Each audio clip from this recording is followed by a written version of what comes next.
Mhm. All right, first, I just want to say welcome. I'm truly appreciative of Dr. Montgomery for spearheading this conversation with ACSA's new executive, deputy executive director, Margie, and all the great work that she's done over the years, and all the additional great work that she's going to do in her new position. And let me just say, as your president of ACSA, I don't take that lightly. Um, I take it as an opportunity for other Black women and women of color to say, "Hey, this is attainable. I can do it." That means something to me, as we've had others who have, well, one other who has held this position and did it well, Miss Lily Campbell, and I've learned from her in her steps.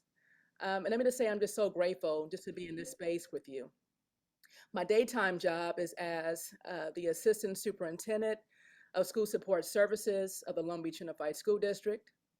And let me just say, yes, I am an aspiring superintendent. I always tease my colleagues and say, with my North Star, which is always to embrace equity, to always ensure that our students, especially our students of color, our BIPOC students, have access to courses and pathways to ensure they're college and career ready. And you guys know that when you are very staunch in your stance, you are unwavering, you are unapologetic, and you move forward in that stance, right? You already knows what comes with that. The darts and arrows and everything else comes with that. But my stance is we have to continue moving forward for our students, and we also have to create spaces such as this one, right, to help Black women, women of color to move forward because we realize that moving forward can be very difficult. I'm so grateful to be around women, women of color like Dr. Montgomery, who constantly tells me to keep moving forward, although it's difficult, to aspire to be great. And these are the conversations that we're going to have today. We're going to have a conversation about allies, who you can connect with, people who can help you get to where you are, for you not to be apologetic in your stance, even around who you are and your Blackness, or if you're another person of color, not to be ashamed of who you are. Our students need to see us. And that for me has been also amazing, not just in my work in Long Beach, but also in my work with State AXA, as we are in this work together to move forward, to keep pushing forward. So as I always say, right, and whether it's my installation speech or my speeches to like-minded folks like you and to students, we got to put on our running shoes. We got to put on our running shoes and move forward and run to a space to where we are ensuring that there are equitable opportunities, not just for our students, but for us as well. So again, I thank you. I'm going to pass it back to Margie to introduce our next speaker. Thank you for your time. Thank you, Erin. And we have an amazing lady who's joining us today. Let me pull up her bio. Sorry, you guys, been trying to work the room here real quick. So our special guest speaker, actually, I'm sorry, I need to back up for a second. I can't introduce Julia yet because I'm supposed to introduce our partner spotlight. Nuzella, is our rep from Nuzella in the room? Nuzella, where are you? I Turn am on your right here. Sonia, there you are. Great, great. Hello, hello. Yes. Okay, Sonia, take it away. Good afternoon, my queens. It is an absolute pleasure. I feel incredibly blessed that I have this opportunity to speak to so many women that look like me. Because in the world that we work in, the positions that we hold are few and far between. So I want to celebrate that. So thank you for having me. My name is Sonia Hooks, and I work with Nuzella, specifically in California.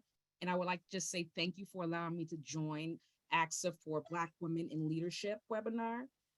I think these type of engagement and discourse that we're having today need to happen a lot more often. But the reason that I'm here today is really to tell you about how Nuzella is committed to engaging students with content that reinforces identity and celebrate student voices. Specifically, we're talking about Black voices but we know our brown folks and people of color should all be celebrated. And we come from that very theme of wanting to make sure that that is the case. I'm grateful for the opportunity to share that message with you all. At Newsella, we provide teachers with that relevant and engaging content that gives them access to materials and standard fill gaps in core curriculum, specifically around ethnic studies, Black history, SEL, and bilingual Latino. I invite you ladies to explore how we support teachers in California. So please do not hesitate to reach out if you'd like to learn more about that. And just to give you a few points of how we go about doing that, we understand that Black history is our history. They have their history, but we want to make sure that our young people see history that looks like them. Who actually did the first heart transplant, who invented the stoplight. If we don't allow them the opportunity to see that, how will they ever know? Is there a lot of feedback? I'm sorry. That was someone else, Ms. Hooks. You're good. Okay. History, where we address Black resistance, liberation, trailblazing, and joy. These are all things that our young children need to see that are real and can relate to their real lives and how they go about seeing what their future might look like. Celebrating Black voices, and that's books by Black authors, Black voices in poetry, Black writers in American literary tradition. These are things that if we don't make a point to put in front of them, who's going to do that? I know that, everyone talks about equity, but talking the walk and walking the walk are two totally different things. And I'm committed to this. I've worked in the district with pregnant minors and juvenile halls, and I know the demographics that's underserved, and that is no longer okay. So I'd like to just say thank you for allowing me this moment to share with you. I would love to be able to share with you ladies more about how we help support districts across California as well as across the country in making sure that all of our children's voices are not just heard, but celebrated so that they know that they have that same opportunity to achieve greatness, but they won't know unless they're able to see that. And that's how our content comes into play. So thank you so much, ladies, for giving me this moment to be able to share that with you. Thank you, Sonia, and thank you to our partners, Newsella. We are, grateful for your support, especially for this event. All right, so I'm going to introduce our speaker today, amazing young lady with some great information, as I promised. Julia Raphael Bear, or Dr. Julia Raphael Bear, has dedicated her career to helping all children achieve their potential. After beginning her career as a special education teacher in the Bronx nearly 2 years ago, Dr. Raphael Bear is now a top education advisor who leads high-performance, high-impact organizations nationwide. Dr. Raphael Bear is the co-founder and managing partner of ILO Group, a women-founded education strategy and policy firm. During the COVID-19 pandemic, Dr. Raphael Bear served as a top education advisor to school districts and state education agencies across the country, and then as an expert advisor to the COVID Collaborative. She also supported a national effort to safely reopen schools, accelerate learning, and strengthen critical support for students. And so without further ado, I give you Dr. Julia Raphael Bear. Take it away. Thank you. I appreciate it. I so wish it had been 2 years ago. That was very flattering. 20 years ago, which feels crazy all the time. I just want to make sure that if my internet starts going out, that somebody will please give me a warning. I'm in New York City in a hotel, so apologies for any internet issues. We are going to share screen and get started. Talking about it, but they find there like I think we've got some people with background noise. If you don't mind just muting. not changing anything for them. Then I'm asking. Yeah, if everyone can check to make sure they're muted, that would be great. So that's why it was yesterday. Margie, as host, you can mute everyone. Yeah, I'm looking through. If you look at the top, you'll see everybody. Got it. Found it. What is wrong with it? So that's the main thing. Like I don't see any change in the friend that I have in the fourth grade, and then I see this. And for me, I was like, it's easy, and I have a job. Like Monica Lois. go run for the kids. You can also mute her. Her name is Monica. You can just also just mute her. I found it. Thanks, guys. Excellent. All right. Well, let's jump in. Head over to the agenda here. So the next 20 minutes or so, we're going to do a couple of things. I'm going to give you a very quick overview about the work that we do. We're going to talk about what the data says for women in educational leadership. We're going to dive deeper into what it says specifically around what's happening for Black women within the space. I'm going to talk to you a little bit about a framework I use, and then we're going to get into a discussion. Kristen, do you mind putting us on slide 3, please? Oh, sorry. It's not letting me switch the slide, Julia. Let me stop sharing really quick.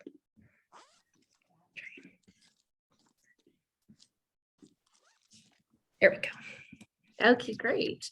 So a little bit about ILO Group. You heard some of this. We are a woman-founded, women-led firm, and we're really proud of that. We are a group of women who came together at the start of the pandemic, recognizing that there really needs to be more of an effort around people who actually work within systems to be able to support in the recovery efforts. So we work at the intersection of health and education. As you'll see in this next slide, the areas that we tend to really focus within. Looks like we're having some screen sharing challenges. I will keep going while Kristen figures out the slides. We tend to focus particularly around leadership development efforts. So our work, a lot of it started off really helping to advance networks, particularly focused on leaders of color and women, to help them to grow in their leadership skills, poised to take on the superintendency. As part of that work, we started to really notice that there was a real need to dive deeper in the kind of support, particularly for women. There weren't enough national networks focused specifically on women who want their next job to be the superintendency, and to really help to connect so that women across the country had a better shot of networking the way that, frankly, boys clubs do to do that. Our team also does a bunch of strategic planning and implementation support, but the work that I particularly focus on is all of our leadership development efforts. Big reason for all of this, as you can see, I think Penny Schwinn, who's the commissioner in Tennessee, who is a Black female in our space. She's the first woman of color to lead in Tennessee. I think she puts it right on all of this. You don't get chosen for these roles out of the blue. And you'll see as I go into the data tonight, you really don't get these jobs from out of the blue. It comes from people really knowing and a network really vouching behind you and really helping to amplify your voice. I've had the privilege over the last 6 years of supporting 31 superintendents and state education commissioners in their journey. 80% of them have been leaders of color and nearly 60% of them women. And it is truly the greatest gift that I've had to be able to support incredible leaders who are ready to go into the superintendency. Let's dive in a little bit now on the data. I think many of you are not going to be surprised by this next slide. Let's look across industries. Every single industry, women are underrepresented. And I think it's really important because I think oftentimes in our sector, we all have a lot of understanding that women are certainly not represented in those top roles, but I would suggest it's across every single industry in the country. The Wall Street Journal recently reported about the top 3,000 companies in this country. And they were celebrating the fact that they had seen a share that was more than double a decade ago, but it was under 6%. 157 of the top 3,000 companies are led by women. And reality is when you look at Fortune 500, it's kind of like every sector. You have a pretty good amount of women, particularly in the employee level ranks, but every single rung, we're losing more and more women. In Fortune 500, you get to about a quarter of the executive and senior management titles being held by women, 11% of top earning roles, and only 9% of Fortune 500 companies are led by women. And obviously the percentage of women who are women of color becomes a fraction. And I always like to point out on the political side, because we all heard about the year of the woman. We were going to see so much shift, so much more capital to getting more women into politics after President Trump was elected. And it did basically nothing. We've got about 18% of our governors who are women. It's about a quarter of our mayors, and similar on the legislative side. So really not much progress, even with an intentional slogan and plan and a lot of resources. You can see the nonprofit sector, again, about a quarter, and that's for a sector that seems to want to purport to be more inclusive. The sector that we're most similar to is the health sector. Similar to education, got about 80% of the overall workforce that are women, and then only a fraction of women in those top seats. And ladies, in the Fortune 500 healthcare, there is one woman CEO, one in the entire Fortune 500 health sector. So it is an enormous problem, one that a recruiter once told the Wall Street Journal, it ends up feeling like a fluke when women get that top job because of just how bad it has been and how unintentional it can often feel. So I would suggest that for our sector, that we're not unique in any way, but we are certainly the sector where I feel like it's the most damaging for all of us that taught. You tell your kids that they work hard, that they can have these pathways. And I would suggest, ladies, it's just not true. It is not true in how the system was designed. Let's talk a little bit about the design. As you can see from this slide, I am quite clear about what is happening with this problem. We designed the role of the superintendent for white men, like quite literally, the role of the superintendency back in 1837 was designed with this idea that we needed to have a system designed for oversight, management, and subordination. At that point, we had a largely white female workforce, and men were feeling very insecure about their place in that power position. And so it started to become a belief that this workforce required this level of subordination. So much so that one Denver superintendent in the 19th century advised that if teachers wanted to have advice for their superiors, that it should be like a good daughter talking to his father. And I want you to just think about that, this belief system at the time of such a paternalistic view of women, that somehow women needed to have a father-like figure in their employment, that women should not speak, that women needed to have that level of management and oversight. And that starts to get documented in job descriptions, management and oversight, which only on this webinar, to be and able they said to, the superintendent position was designed for white men. maybe That's we why we can have mute. less women in Sure. superintendencies. Oh, that's actually. Okay. So in terms of the role of the superintendent, as these things get documented and put into job descriptions, you start to see over and over again, more and more job descriptions emerging during this time period that make it impossible for women to go into the roles because they're literally not being given that chance for management and oversight. So much so that over 150 years later, when Jackie Blount, a professor at the university, at Ohio State University, calculates the odds of a woman getting the superintendency, it's 1 in 40 for a man, 1 in 1,667 for a woman. So I would suggest that the results that we are seeing are not for any other reason than this is literally the design of the system and the way that it was always done. So much so that for over a decade prior to even COVID beginning, we saw less than a 2% increase in the percent of women in that top role. On this slide and on a few, you'll see QR codes. If you scan the QR codes, you can go deeper into the research, the analysis, and articles. This is usually an hour-long presentation. We have pared back to 20, so I tried to give you some cliff notes if you're interested in going deeper on some of this. Next slide. So this is what our data looks like in our sector, and probably not a surprise to most of you. Dominated by women, largely white women, particularly at the teacher ranks.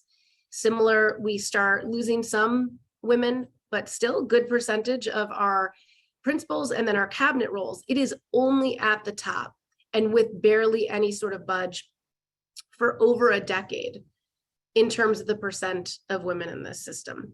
And as you can see, for women of color, has continuously been a much more smaller percentage that are getting into each of those rungs. Our research, and again, QR code here if you want to go deeper into some of the research that we've been putting out. So just a little bit about this project. It's called the Superintendent Research Project. Yes. And it was a project that was designed because I was finding over and over again with the women that I was working with that there was so much anecdote about what was happening during the pandemic and awful situations that are probably not uncommon for many of you in terms of what was happening, particularly for the Black women that I was supporting. Boards were saying some of the craziest, most horrific things, telling them to fix their face during board meetings, talking to them about their hair. And women were just, they were done. They were quitting. And there was nobody who was putting out any sort of data or research about it, let alone to help drive reporters to what the true stories was. And I was constantly on the phone with the media, constantly telling them, go look at this board meeting, look at this clip, and trying to help to tell the story. So our team decided to put together the database on this. We took a look at the top 500 largest districts in the country because it's the majority of kids. To put in perspective, we're talking about the top and then the bottom of 500 is like 16,000 kids. These are big, big districts. And what we found was that nearly 40% of the districts saw turnover in the pandemic.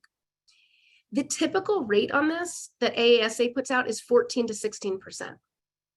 39%. Dan Dominic, the executive director of ASA, he said it's the greatest exodus that we've ever seen in leadership in this country. And what was really intense as you start digging into this data is that not only were men being placed into these new roles at higher and higher rates, but every time a woman left her job, 76% of the time, she was replaced by a man. I decided I wanted to look into this deeper. I said, okay, let's take a look at the pathways, the top 500 districts. I want to know who's getting those jobs. Are they external? Are they internal? So we took a look. There are 239 districts in that top 500 who are led by an external candidate, meaning somebody who has not been in that district. They're coming from the outside. Only 25% of those are women. 25%. On the internal side, you see a much larger percentage of women. So these are women who've been the deputy, the chief operating officer. Deputy is the surest path in the top 500, and we can talk more about that in a different presentation. But what was really striking was that in the internal, 41% of those women had served as the interim before they got the job.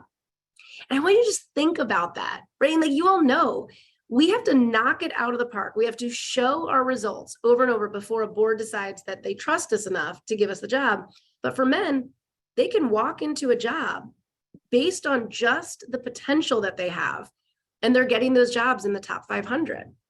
So I think it's something really important to think about as you're thinking about your own pathway. And I certainly now use it so much more for my strategic advantage with the women that I coach, because it's so important to use bias to your advantage in these cases and to recognize that that is going to be a situation. And so when you have those opportunities to take that interim role, our data would say you have a much better shot of landing that top job. As you can see from this next slide, based on this analysis, we saw an overall decrease in the proportion of women who were appointed during the pandemic. And we saw the proportion of men increase yet again, back up to 71%. So really saw some really difficult shifts in progress. Looking now at geographic, we decided to cut the data and see how things were looking from a geographic trend. Not great over here on the West Coast for you all. I'm out in the Northeast. We had 43%, although it's only 37 districts. It's not like the top 500 is living large over on the Northeast. But on the West, it's really problematic, right? 39 women out of 149 districts in the entire West that are led by women. Let's dig in now on this next slide and talk specifically about what we are seeing in terms of Black women leaders. Go to slide, back, Kristen, to slide 15, please.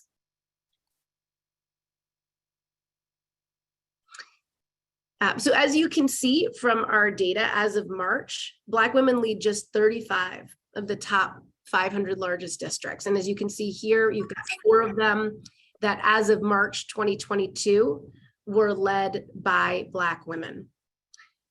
The bigger deal, as you can see in the next slide, is the reality about the proportions here. You've got 7% Black women leading the top 500 largest district, even though we have about 15% of our student population are Black students. It's really, really important, I think, as we are talking about this problem, to really put this into some context. It is a problem for women, but what is happening for Black women in this space is completely unacceptable and is something that requires, I think, so much more attention, given just how serious these statistics are. We only have a little bit of time, so I'm going to talk very briefly about a framework that I use for talking and understanding the divide, and always happy to do a much longer and deeper conversation for anyone that's interested. The framework that I use, I like to think about it in terms of societal and structural barriers. on the societal side, there is a reality that as we think about bias and the way that we still create definitions of competence and leadership, they're still with traits typically associated for men. Being tough, being aggressive, being decisive, this assumption that the vision of leadership is not female. And I would suggest that if we're being really direct with people about this, it is even harder and much more risky for Black women to show up in a way where you are being labeled tough, aggressive, and decisive has so much more of a risk, and in itself then creates this cycle of self-doubt that I see over and over again with the women that I'm supporting in these pathways, where they don't see themselves as ready because of the level of bias that exists in these types of definitions. Second is being real about household and family commitments. Whether you have children or whether you have elder care responsibility, is disproportionately still falling on women to take care of their homes, to take care of their family responsibilities. And then third one is around the gender-based confidence gaps. We know that women do not see themselves as ready for these roles as men. They take longer at each career rung. Korn Ferry did this incredible study where they looked at thousands of resumes that they had and analyzed men versus women moving up in their career. And they found over and over again, women were staying so much longer at each career rung. And when they interviewed them, the constant refrain was that they felt like they needed just a little bit more experience. They weren't quite ready to say that they had gotten all of the impact in a particular role. Two quotes that I think highlight this so well, and again, there's a QR code to go deeper on this. Dr. Barbara Jenkins, who just recently finished up in Orange County, Florida, she says, a male will think if I know about 50% of the job, maybe less, I'll go for it. Females think I've got to learn every single part of the job before I go for it. And then Dr. Christina Grant, who I had the privilege of getting to support as the state superintendent in ACSA, she talks about how hard it is when you are constantly in meetings over and over again and her people are always asking where your boss is. And for her, it was so important to break glass ceilings. So when a young girl looks up, if she asks me if I'm the secretary, I tell them, no, I run this education system. And you need to have those kinds of messagings. And we have to change what the face of education leadership looks like with some serious communications and advertising and marketing campaigns to really change and restructure a lot of these barriers and bias that exist about who should be in that role. And then my other framework for this is structural. So a few things on this one: skewed pipelines. Women are given terrible advice about their career. I can't even tell you how many women I work with who were told to go from teacher to elementary school principal to a curriculum pathway.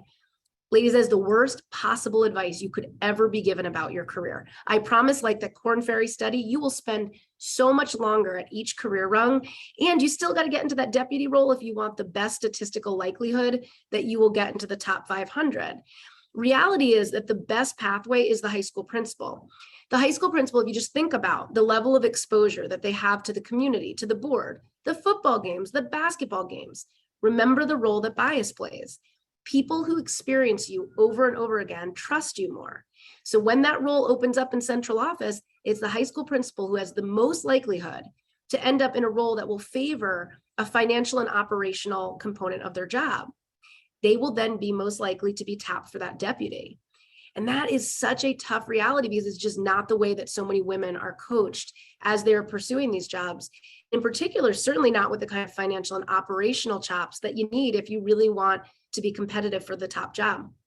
Second, we do a whole presentation about the boys club that exists within search firms.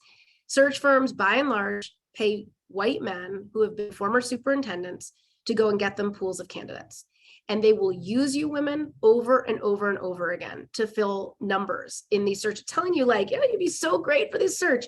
Remember that search firms are not your friends. They are using you and they are trying to fill metrics where they are getting paid for the pools that they're bringing in. And just see it for what it is, but please always know they are not your friends.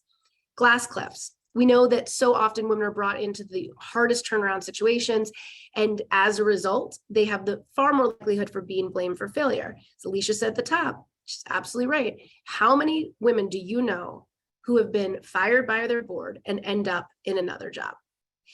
It's just a reality that these turnaround roles where so often women are being recruited for have such a small margin of error. And I know that it is that much harder and less margin of error for women of color than it is for white women. This quote from Susana Cordova is one of my favorites. Susana is the former Denver superintendent. the short version of a much longer story, Susanna served as interim there.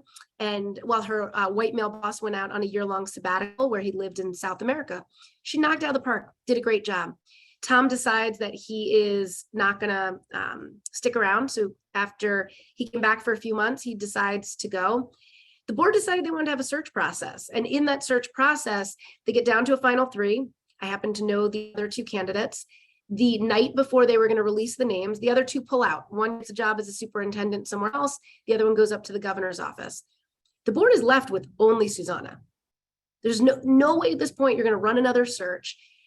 Instead of rallying behind her, they decide to put her through the ringer of this entire search process as if she would somehow mess up along the way. And then within a few days, as many of you know, the union went on strike, and in a pretty large scale, very public strike that had nothing to do with Susanna, had nothing to do with anything that she had done. It had to do with issues from the previous superintendent. And she talks about what this felt like to do all of this work and that you don't actually see me as ready or capable of moving into that seat. And it really stuck with me, both in adding to imposter syndrome, and it made me angry, frankly. And that's real.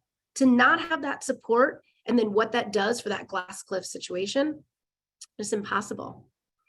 So let's talk a little bit now about how we close the divide. And again, I'm going to go quickly on this. I think about this in 4 different ways. First, transparency. We work with a number of different places now. We're actually helping a state to take our 500 research project and map their state. And then we're interviewing women from across the state. We're working with organizations around the state to better understand what's happening for women. And then the organization that we are supporting is going to be putting out state of the state, what's actually happening, the voice of their women. I think every state should be doing this, and every philanthropy should be supporting doing this. You all decide you want to do this in California, count us in. We are happy to help, but we got to start with goals. People need to start with an understanding about what is happening, have one truth about it, and then set real goals for progress. Second, this one's pretty straightforward. Pay women the same as men for doing the same job. We have an enormous database. We make sure our women have such a competitive advantage on the contracts that they negotiate. It's one of my favorite things. I love when one of my women is told by a board that they're going to pay her less than the man before her. And I have our lawyer ask the board's lawyer, did something material change about the job before? Is it less kids? Did you lose some schools? Just want to be clear. And of course the answer is no. Just want to pay her less. Say no, we will not take a dime less than the man who was in that job before. But I'm telling you, ladies, I actually think it's almost 100% of my women who get offered less money than the man who was in the role before them. Happens all the time. You got to know your homework, and you've got to be prepared to use a lawyer. It should not be you. You want a lawyer to be negotiating on your behalf. Third, we got to be more supportive of families and well-being. It's part of the reason that we keep this database of contracts and around what's happening. And then I call it the cheat code. We tell other women what to do. We tell them, did you know that you could put into your contract blocked hours? You can't be reached in the morning because you want to take your kids to school. You don't want to be reached in the afternoon because you've got elder care responsibility. You want your board to know they cannot reach you on a Saturday ever. It needs to go in the contract. Sabbaticals, becoming very popular. You all, I'm sure, know Kyla Johnson-Trammell, one of my favorite superintendents in our space. Kyla is on sabbatical right now. And good on her, she deserves that sabbatical. But that was her board chair who was recommending that, which is amazing. And we need to see more of that as well. Now that it's so expensive for housing, we're seeing a lot more in terms of housing assistance and longer housing. Fourth, we got to be more intentional about support systems. I love that you all have this group. Feed into this network. It matters so much. More than anything, these networks matter, and really being intentional about where you pour into and making sure that you are helping other women. I always recommend that as you think about the people on your team, think about depth charts. Who is next in line? Who's next in line? Do not mentor, but sponsor. Who are you going to sponsor this year? That is someone you're going to take and really give hands-on advice about their career moves, helping them to get to their potential. We know that research shows that men tend to have twice as many sponsors as women. And that is a really, really difficult thing, is exactly why their boys club is getting the results that they have. And we need to do more on this. And really being intentional within these support systems about really calling out when you are in positions where you can weigh in about search firms and the search process, pushing that not only are you getting diverse candidate pools, but that the finalist pool cannot close unless you have multiple women of color in that finalist pool. There's some really important Harvard Business Review data about this that shows that women are 79 times more likely to get that top job if there's even 2 women. So imagine what this looks like as we start to really magnify and put our attention on color. So again, this was the fast version. Our team runs something called the Forum for Educational Leadership. It is a collaborative of a number of different superintendents and former superintendents who've decided to really take on the leadership pipeline issue. We are running 2 forums a year. The QR code will take you to more about it. But it's a chance to come together with 50 leaders from around the country. Our first cohort was 60% leaders of color, 60% women. There is the forum, and then we have a monthly programming for just women called Women Leading Ed. And it's an opportunity to really get to be in a different kind of network. If it's something that's of interest, you should feel free to reach out to me on any of that. And lastly, if you want to reach out to me, my contact information is on the QR code, and you should feel free to connect at any point. I'm always happy to talk more with any of you who might be interested in a superintendency. Erin, you and I will definitely be talking. Can't wait to see all that you decide you want to do. So with that, I'm a little over time, but we are going to move into a discussion. We have 2 questions. Oh, sorry, go ahead. We do. Let's give it up for Dr. Julia Raffler. First of all, I mean, great information, very insightful, really helpful.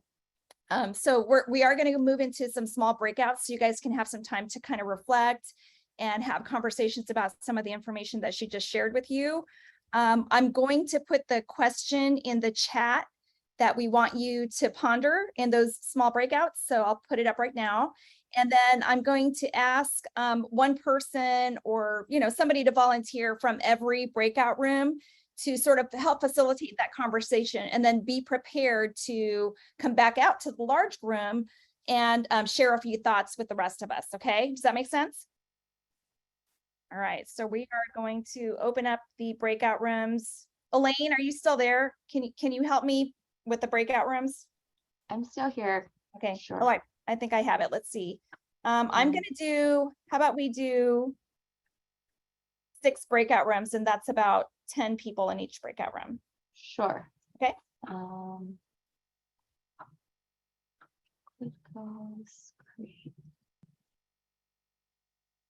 Okay.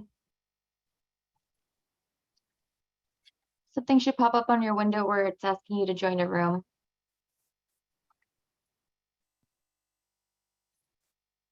Great. I think it's just assigning everyone. Yes. Perfect. And then I didn't add you to a room, so if you want it, you should be able to jump in and pop in and see how all the rooms are going. Great. I'll take a look at that.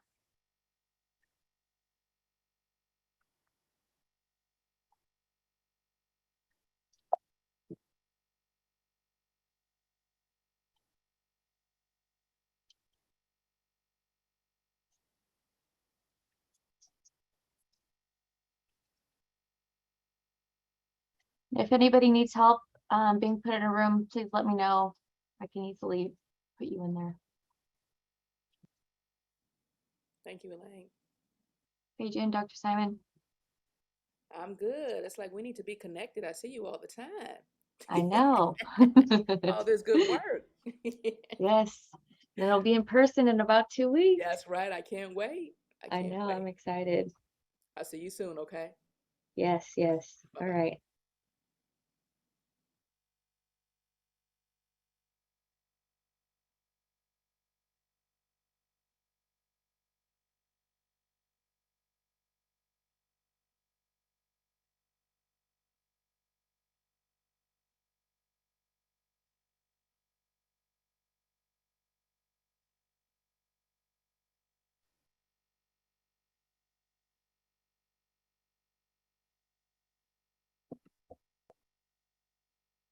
Hi, Deanna. We just went into breakout rooms to discuss some things. I'm going to assign you to one and you can just jump right in. We just started, okay? Thank you so much. Of course. And then I'm going to get to room 3. And then things should pop up. I'm going to read.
Hi, Donica. I'm going to assign you to a room. We just popped into these breakout rooms and they're discussing a question in there. Okay, sounds good. Thank you. Okay, my pleasure. And I'll put the question in the chat so that way you can see what they're discussing. Perfect.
Hi, Kim. We're in breakout rooms discussing a question. I'm going to pop you into a room. That way you could just jump in and see where they're at.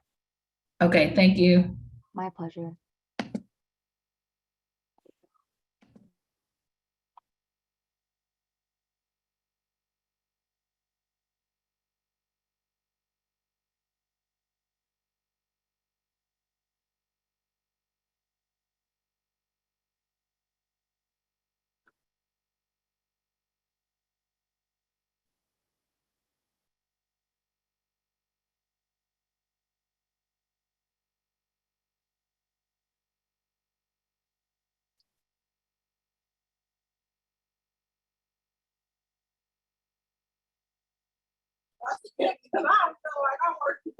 Hi, Snee. Thank you for joining us. We're in breakout rooms. I'm gonna assign you to a room so that way you can join in and see what they're talking about. Okay, great, thank you. My pleasure. And I'll put the question, I'll send the question out over to you so you can see what they're discussing.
Hi there. We're breakout rooms. We're just about to end and bring everybody together to have a discussion. So if you just wanted to wait in here. Okay, thank you. I was on another call. No, no worries. I mean, I could pop you in. It'll just pop you back out in a couple of minutes if you wanted to listen in on some of the closing. No, it's okay. I'll wait. Okay. I appreciate it. Okay. Okay.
Hi, thanks for joining us.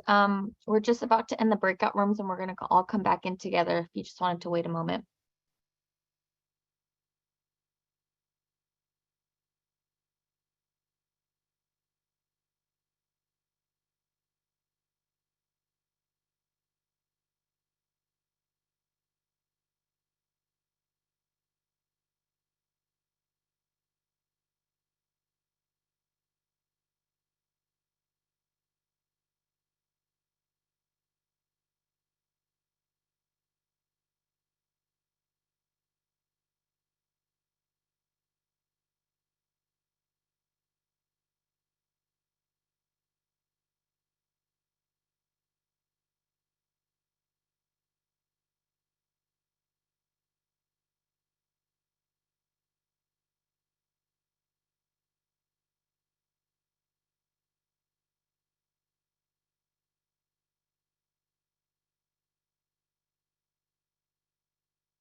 Okay, are we all back?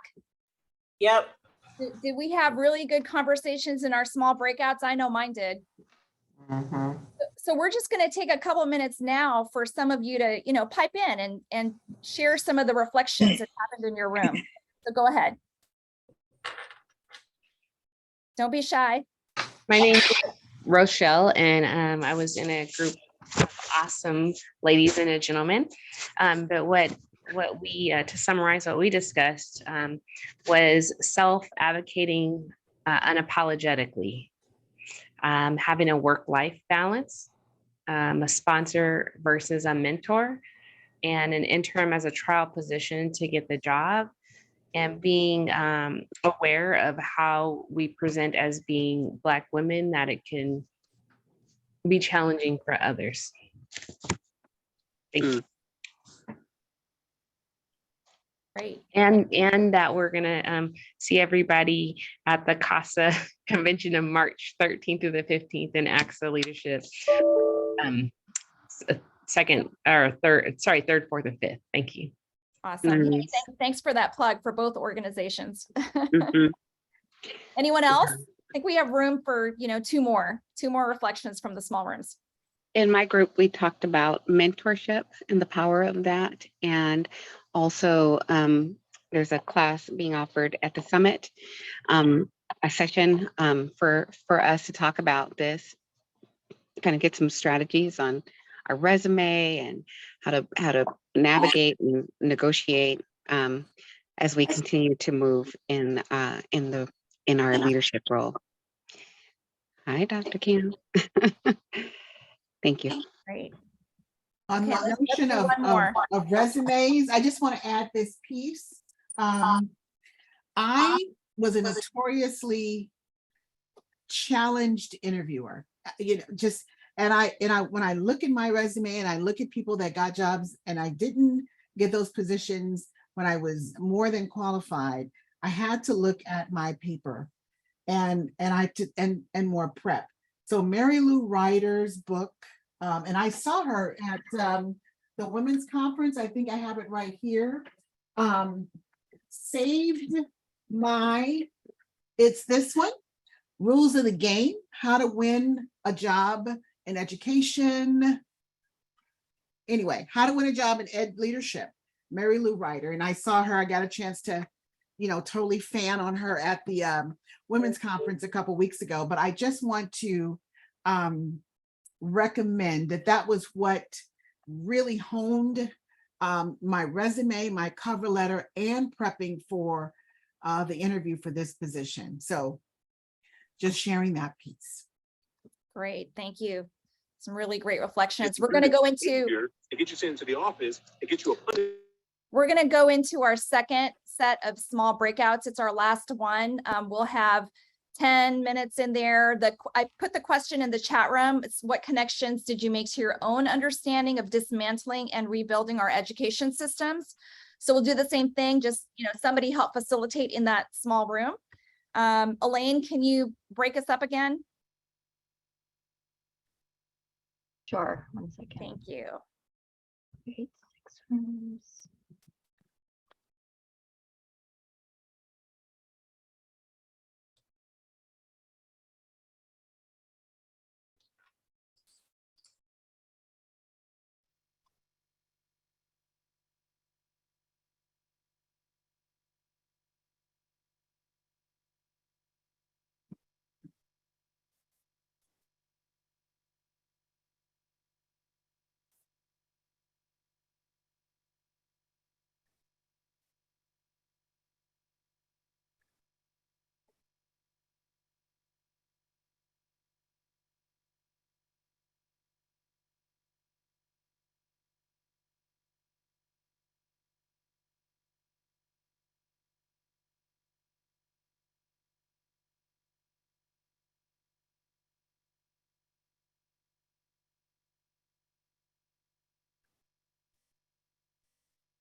Hi, Latanya. We're in breakout rooms and they're having a discussion. I just added you to one if you wanted to jump in.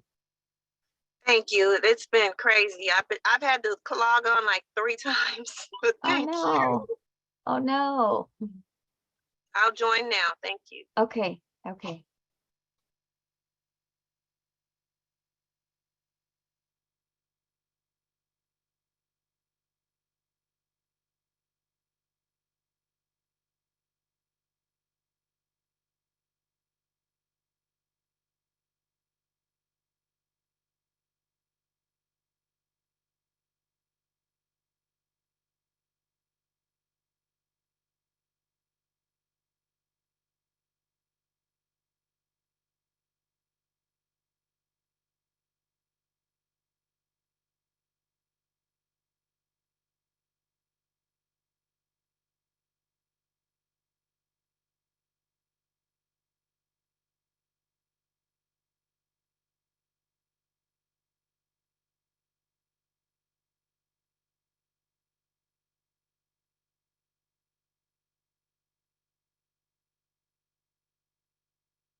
My internet connection.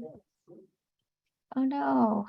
What- Shanti, were you in a breakout room? that Yes, can I put you in? was. Yes, group 1, please. Sorry. Group one, sure. Okay. Thank you. I'll put you back in, no problem.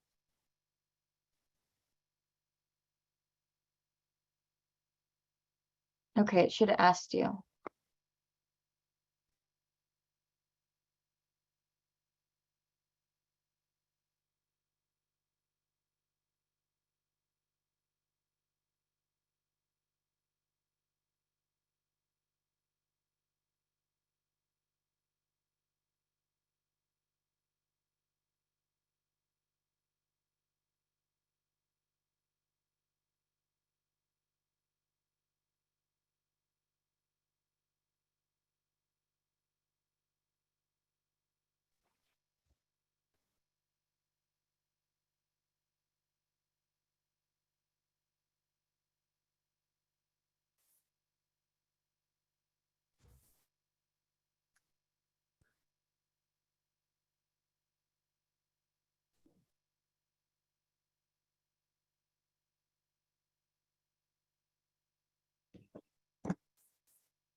Jennifer, I think can Dr. you, Kemp, you were gonna say, put those words into action.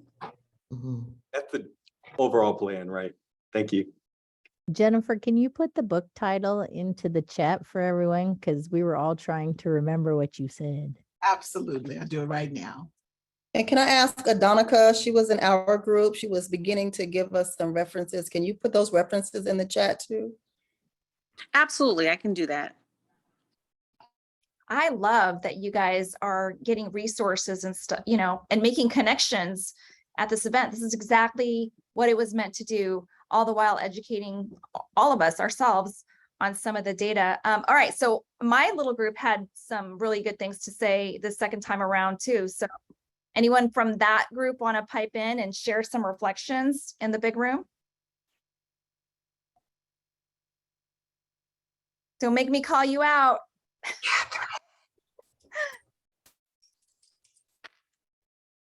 I'll go ahead. Thank you, Pat. You're welcome. And so one of the things that was discussed in our breakout room was about the importance of our own personal responsibility in tapping someone and encouraging someone, or if we have the opportunity to have someone on a committee or be on negotiations or be like expand from whatever their current role is, that we need to take that and provide that to people, because that's the experience that they're going to be able to use when they go and interview and say, oh, when I was on the pilot adoption for whatever, or the adoption committee, I learned this. But you have to get people out of wherever that role they're in and provide those opportunities if you can. And that it's we have a responsibility in sort of dismantling the current system as well. So that was one of the conversations we had in our group.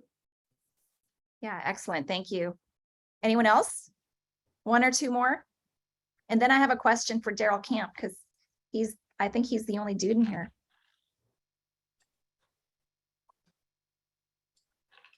One or two more reflections, you guys.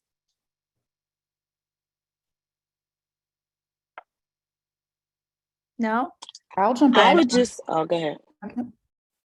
I'll jump in and to share something that someone brought up in regards to working for a smaller district versus a larger district, and how sometimes working, or a lot of times working for a smaller district helps you to learn more of the roles to be able to then move into a larger district, to be able to identify very quickly some of the areas that can be fixed and tweaked a little bit better in terms of communication and collaboration around work.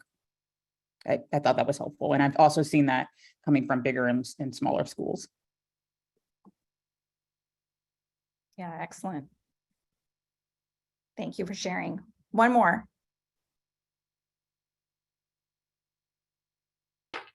No? Okay. All right. Just Well, add Daryl- real quick, Margie, before you go go. ahead, I'll just Pam. add really quick that this is a great platform for us to always have a group of women allies to collaborate with, and make sure that if you don't know something, you know somebody in this group does know it, so you can tap them. Yes, thank you for that reminder, Kimberly. And ACSA is a great place to, to find resources too, and to do some research. And in one of the breakouts that I sat on, we talked about how you should research districts that you're applying for or that you're thinking about going to, but because in that research, you'll uncover a lot. And part of that research should include asking people who have either worked or know of the district to give you some information about that. So, and ACSA members like Daryl Camp, who is one of our male allies in the room today. So Daryl, I don't mean to call you out, but I appreciate that you're here, and want to thank you for your support. And always, you're always so supportive of women of color, just women in general. So thank you for that. But wondering what your thoughts are on some of the conversation that happened here, and maybe how we can encourage our male counterparts to be more supportive.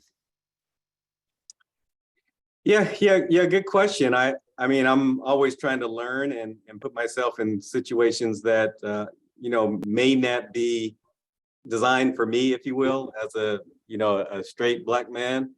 So I'm always exploring. That's the reason I'm here, just to try to learn about the experiences. And then obviously knowing the systems from my perspective, I'm trying to put together the dots. And I just, you know, I always go to, like, at some of the ACSA convenings, some of the leadership breakfasts, normally they're early. The breakfast not too great, but the content's fabulous. So I would just, from my standpoint, I just encourage people to be in spaces that you're not normally in. Obviously, you know, me as an African-American male, I'm not normally in a space with a number of African-American women. I would say, except at church, that's another story. But then, so I just encourage ones, you know, to continue to do that. As I put together these dots in, you know, in San Lorenzo Unified too, I always utilize as an opportunity to recruit and to share. I'm really happy about some of the work we're doing in San Lorenzo Unified in terms of providing a space. We ain't perfect, we're far from it. And we have some holes. We have a severe lack of African-Americans in our teaching staff. Our cabinet team and the directors at the central office are definitely, Dr. Hooks knows, definitely populated with African-American women. And I think what that does is that provides a support network within the district that is essential for learning how to navigate the space. So whether or not you have that network in the district, I think it's important to have the network just to navigate that space. You know, it helps to have thought partners to just navigate a system that wasn't built, right? And the things that are happening. So encourage that. And like some of you know too, CASA is trying to be more intentional about providing that space. We have our, as I put in the chat, the conference March 15th to 17th. A number of you already attend. I know Margie's always there as well. Have ACSA. And then Dr. Brent Sanko, who's the co-chair of the Leadership Summit this year for the ACSA, is actually leading the kind of the Unity strand of the CASA conference. Unity, a group of women of color usually, you know, do some fabulous things at the CASA conference. I know some of you have participated, Dr. Hendricks Brown, I think Dr. Lowry, feel free to chime in more on that, but I'm happy to be in this space. Thank you for given me an opportunity to share and learn. Thank you, Daryl. All right, so we just have a couple more minutes left, and I just want to ask Sanja or Alicia any, you know, final thoughts that our participants can walk away with. Dr. Julia, anything you guys want to share during these last couple minutes?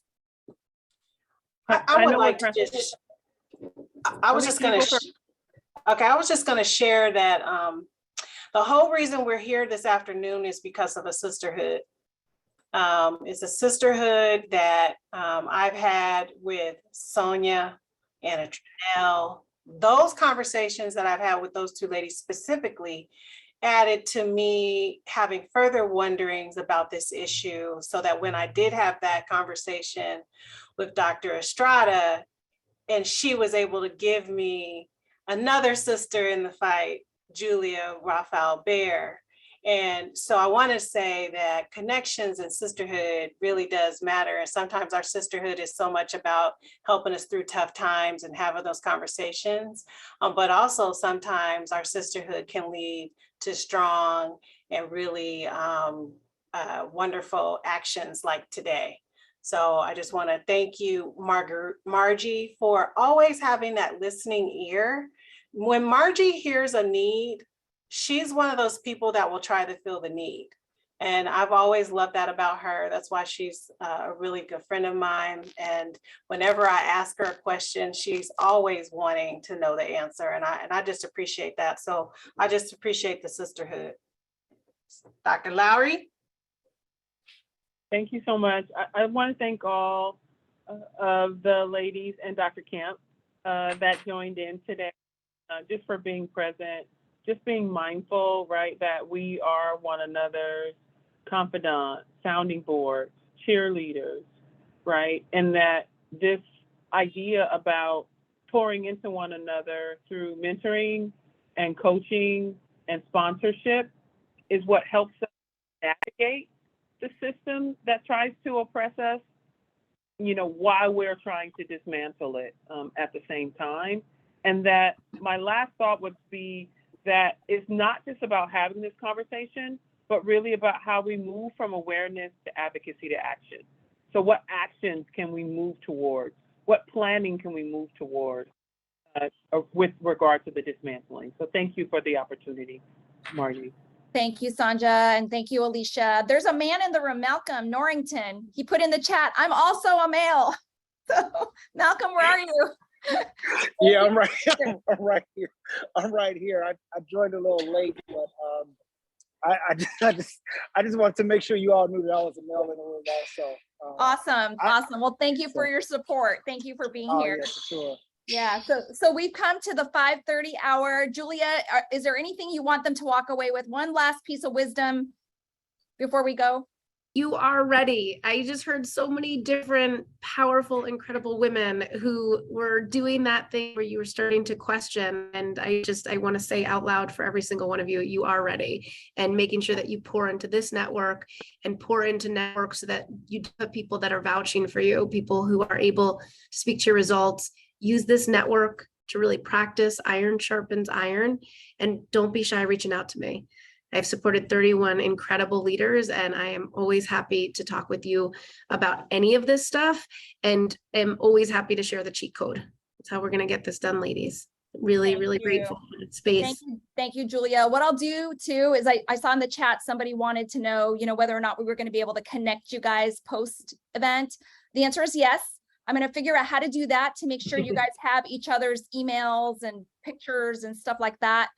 So I will send you an email, look for that, and I'll allow you to populate it with your contact information, and then we'll share it all out. And I'll also give you Julia's contact information again. So look for that email from me, just so we can make sure we're closing the loop and we're continuing this wonderful, network and sisterhood that we've started here today. We don't want to lose the momentum. So thank you, everyone. Thank you, Dr. Julia Raffel-Bear, for sharing all of your amazing research. Thank you to my friends, Sandra Lowry and Alicia Montgomery, for making sure that I'm always self-aware and that I'm bringing the right support and services to our wonderful, beautiful members and our future school leaders. I appreciate you all. Thank you so much for carving out time.